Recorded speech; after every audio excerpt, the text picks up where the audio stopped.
Let's start this week with some good news. You've probably heard of Foxconn. If you ever owned a smartphone, an iPhone, a Samsung, pretty much anything, there's a reasonable chance that Foxconn made it. They're the world's largest contract electronics manufacturer, headquartered in Taiwan. And this week they announced the best annual profit in their 50-year history. Record revenue, record earnings, record dividend for shareholders. On top of that, Taiwan's central bank just upgraded its economic growth forecast for 2026 to 7.28%. Real wages grew at their fastest January pace in 11 years. By almost every measure, Taiwan's economy is having a genuinely great week. Actually, we've been saying that quite often. Taiwan is having a genuinely great couple of years. And then there's oil, which is trading above $100 a barrel, up 40% in 3 weeks. The kind of move that normally shows up in your gas bill pretty fast. Taiwan's gas prices haven't moved. Not a freeze, not a big announcement, just unchanged, like nothing happened. And that's not luck, that's policy, and that policy has a cost, and that cost has a limit. And nobody is talking about where that limit is. Well, we are going to today.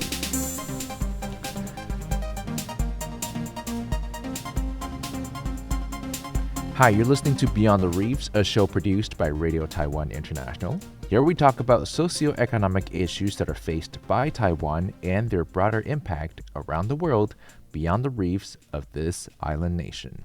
The Strait of Hormuz, at standstill. It's a key waterway for oil trade, cut off amid the U.S.-Israeli war with Iran. For countries that rely on imported energy, this is alarming. And Taiwan, a global chip hub, is one of them. An energy shortage in Taiwan could lead to hundreds of thousands of U.S. dollars in losses, and it could also disrupt Taiwan's critical AI and semiconductor supply chains.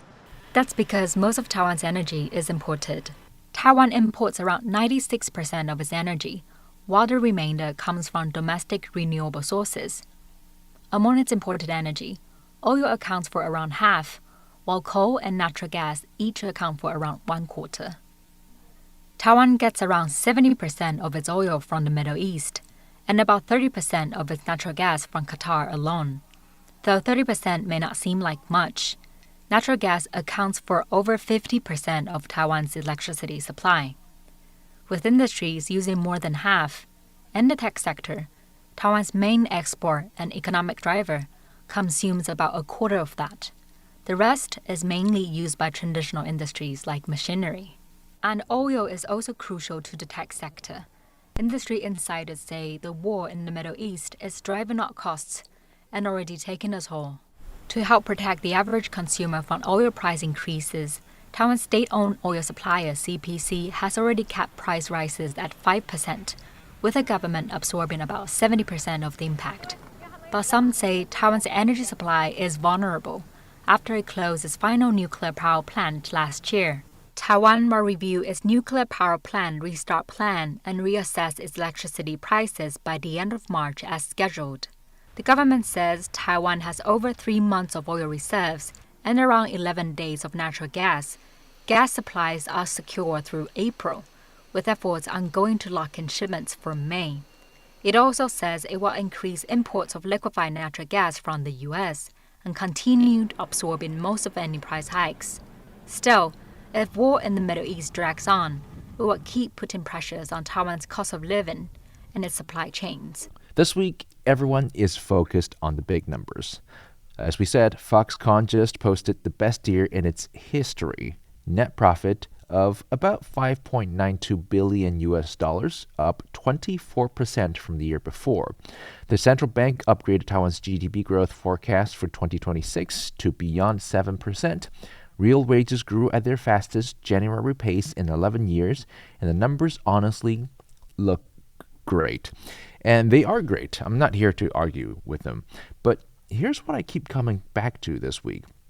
All of these headline numbers, the GDP forecast, the inflation reading, the central bank's decision to hold rates, they all depend in part on one quiet assumption that energy prices stay stable. And energy prices are not stable right now. Oil crossed $100 a barrel after the United States and Israel launched military operations against Iran in late February.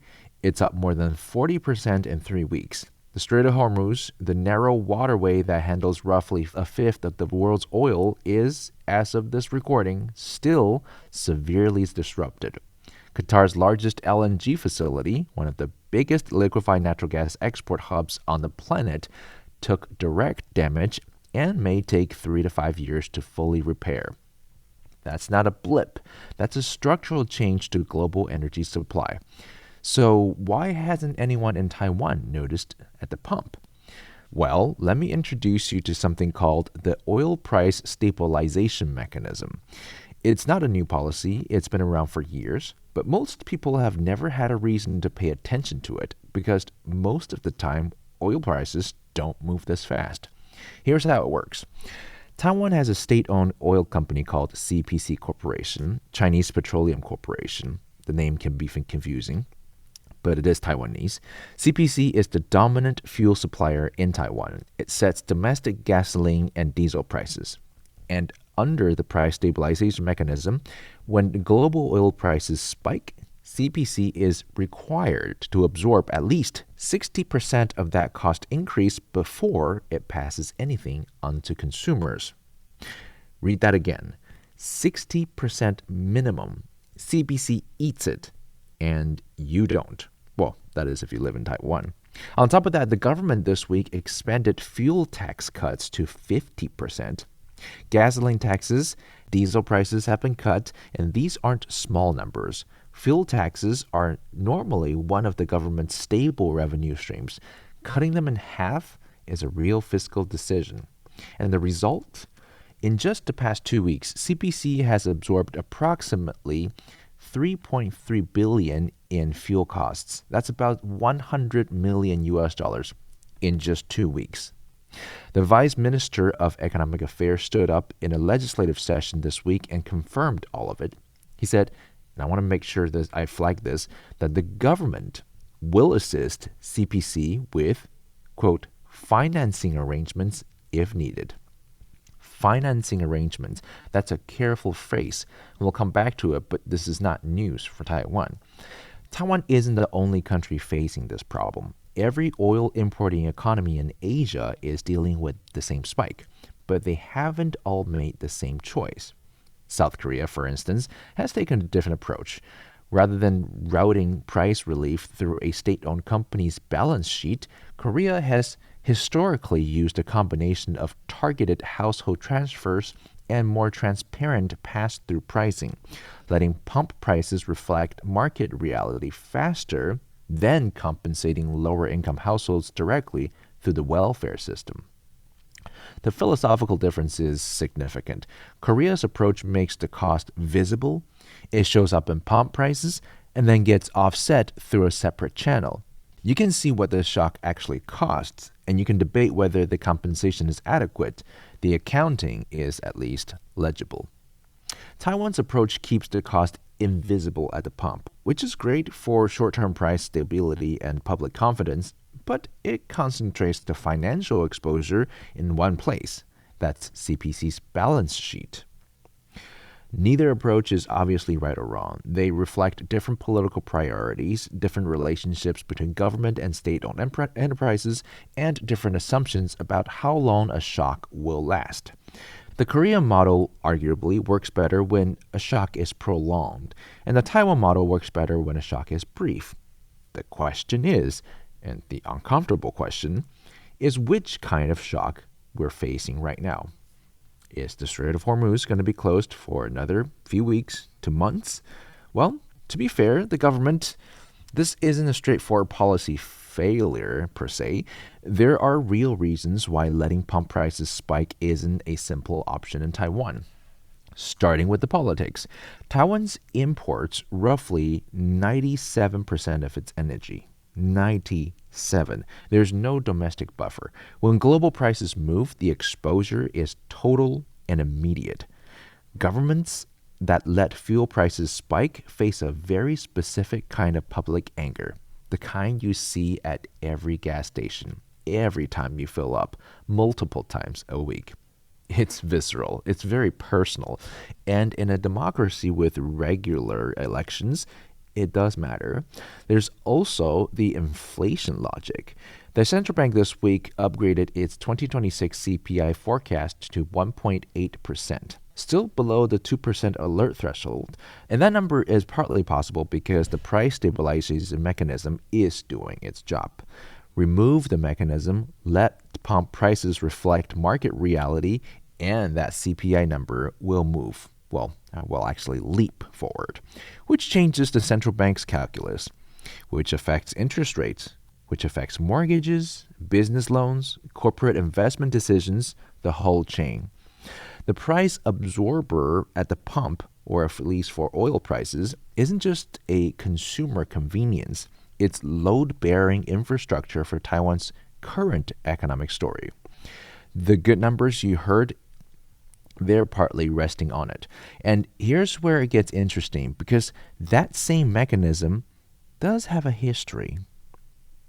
This is not the first time CPC has been asked to absorb a major energy shock.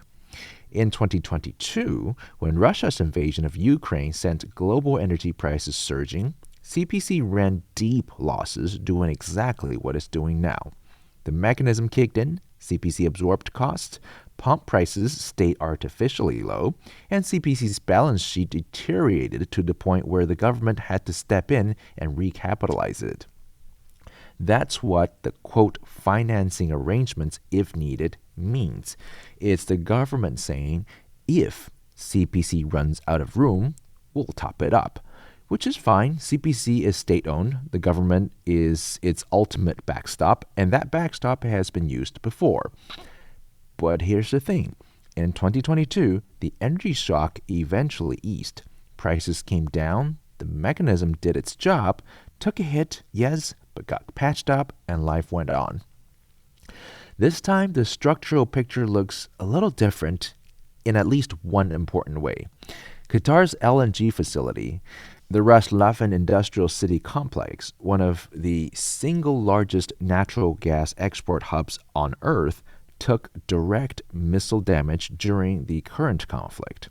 Officials have said full repair could take 3 to 5 years. That's not a supply chain disruption. That's a supply reduction. Structurally speaking, it's quite significant. Saudi Arabia has been rerouting oil exports through a pipeline to its Red Sea port, and that pipeline is now running a roughly 3 times its pre-war volume. But it can't fully replace Persian Gulf capacity. There are 32 supertankers queued outside Yanbu waiting to load. The port is congested, and the math hasn't been worked out yet. So wait a second, let me put that in plain terms. The shock that hit in 2022 was a disruption. Supply routes got complicated, price spiked, then things gradually normalized. What's happening now involves actually physical damages to infrastructure that take years to rebuild. There is a different category of problem. The price absorber was designed for disruptions. Remember, we said short-term relief. Nobody has publicly said what happens if this is something longer than that. So let's put the full picture together. Taiwan's economy is genuinely performing well. The AI boom is real. Foxconn's numbers are real. The wage growth is real. The GDP forecast upgrades from the central bank, from Cathay Financial, from JP Morgan, those reflect real activity in the real economy. But sitting underneath all of this good numbers is a set of conditions that are doing quiet work to keep them looking good. CPC is absorbing at least 60% of a 40+% oil price spike. Fuel taxes have been cut in half. The government has explicitly flagged that financing support for CPC is on the table and on the way. The central bank's inflation forecast, the one that justifies holding rates steady, is built in part on this assumption, the assumption that energy price stabilization measures will continue to hold. Now, maybe they will. Maybe the war de-escalates. Maybe oil falls back below $80. Maybe CPC will weather this one the way it did in 2022, and we look back in 6 months and say, the mechanism worked. We didn't have to worry. But here's where it gets uncomfortable. Cathay Financial's own forecasting model estimates that if oil stays above $100 for more than 3 months, Taiwan's GDP growth gets cut by 1.2 percentage points. 3 months. We're already 3 weeks in. The mechanism wasn't designed to absorb a permanent structural reduction in global LNG supply. It was designed for price volatility, for spikes that come down. The assumption baked into every good number you heard today is that it is temporary. What nobody has answered yet is temporary by whose definition, and what's the plan if it isn't? Taiwan's economy has a genuinely strong week. I want to be clear about that. The numbers aren't fake. The growth is real. But there is a difference between an economy that's strong and an economy that looks strong because someone is quietly paying to keep it looking that way, aka the government. And right now, those two things are overlapping. That's not a scandal. It's a policy. It's what governments do when they can. The question is, what happens when the bill comes due? CPC's balance sheet can absorb 2 weeks of this. It absorbed 2022. Whether it can absorb a multi-year structural shift in global energy supply is a different question entirely. And I'm not sure anyone has answered it yet.